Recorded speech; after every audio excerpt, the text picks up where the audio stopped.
I work with government leaders to improve their countries and their cities.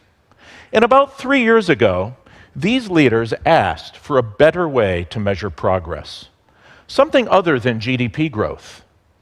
GDP, or gross domestic product, has been used since 1934 as a measure of national income.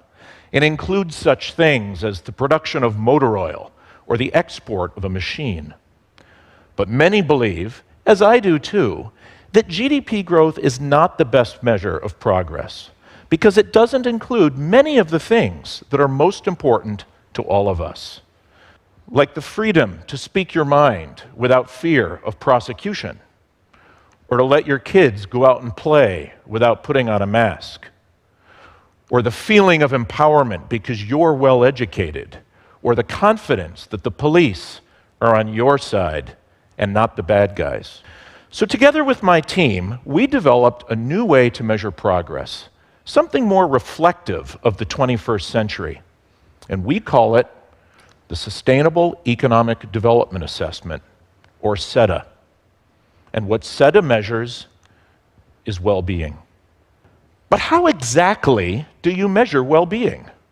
What are the things that really matter in our lives that all put together make up well-being? So we did a lot of research, and we spoke to many people about what really mattered to them. And this resulted in 10 dimensions of well-being across 3 categories. Economics, including income, economic stability, and employment.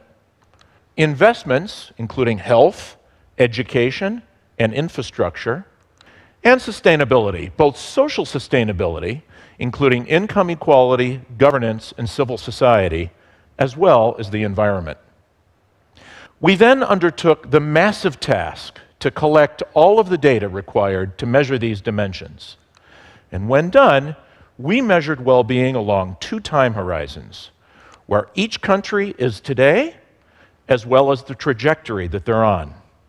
Are their leaders spending their time and political capital on the things that really matter? Here you see our 149 countries.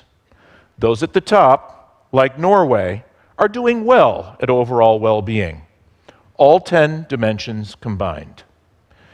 They're here for a range of reasons, but one thing they have in common is better scores in governance. We see a lot of countries like Egypt and Pakistan with already low levels of well-being and falling further behind. And to me, this is very concerning. So we analyzed the data to see what these countries were missing, and it became clear. The single biggest gap among our 10 dimensions between these countries and the rest of the world is in education. And their leaders can address this. And this is what's most powerful about SEDA. It's not a simple model that just gives a ranking, but it can help us to identify what's missing. It can help us to learn from the best. In 2011, Polish Prime Minister Donald Tusk stated, "All the efforts of our government must be focused primarily on the safety and well-being of each individual Pole," as he discussed a comprehensive program to improve well-being. It included many of our 10 dimensions. I'll focus on governance. In 2007, Poland had established the Central Anti-Corruption Office. And this office took its job so seriously, it actually prosecuted the deputy prime minister in the very coalition government that had set it up. This eventually led to the collapse of that government. And they accepted this. And maybe this illustrates why Poland has improved its governance score more than any other country over the last 7 years. We've seen the world looks very different when you use well-being as a growth measure rather than GDP. And I'm encouraged to say that Poland is not alone. Other leaders have also made well-being a priority. In 2003, Brazil's President Lula da Silva declared that civil society would be the center of his economic development strategy. And he launched Bolsa Familia, a program to improve income equality, health, and education for 50 million of the mostly rural poor. This program more than halved extreme poverty as well as children out of school. And it cost less than 0.5% of GDP. In 2004, Morocco's King Mohammed declared that addressing disenfranchisement would be a principal driver of his policies. One area he focused on was gender equality, and he created the new Mudawana, or family code, one of the most progressive laws on women's and family rights in the Arab world. Among other things, the Mudawana grants equal rights in marriage as well as access to property upon divorce. It also promotes women's roles in politics and society, and now 17% of Morocco's parliamentarian seats are occupied by women, up from just 1% 15 years ago.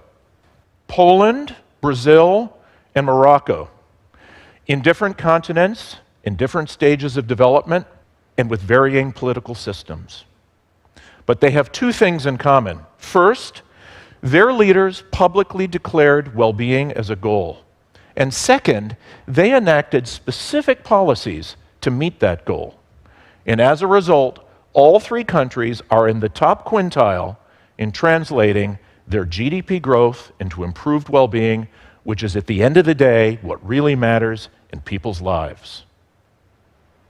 And we should encourage our leaders to do this, because we already do. When we walk into a voting booth, GDP is the last thing on our mind. And we should tell our leaders this doesn't involve a lot of money, just a clear vision and strong leadership. I believe if our leaders were measured on well-being improvements rather than GDP growth, the world would be a better place. Thank you.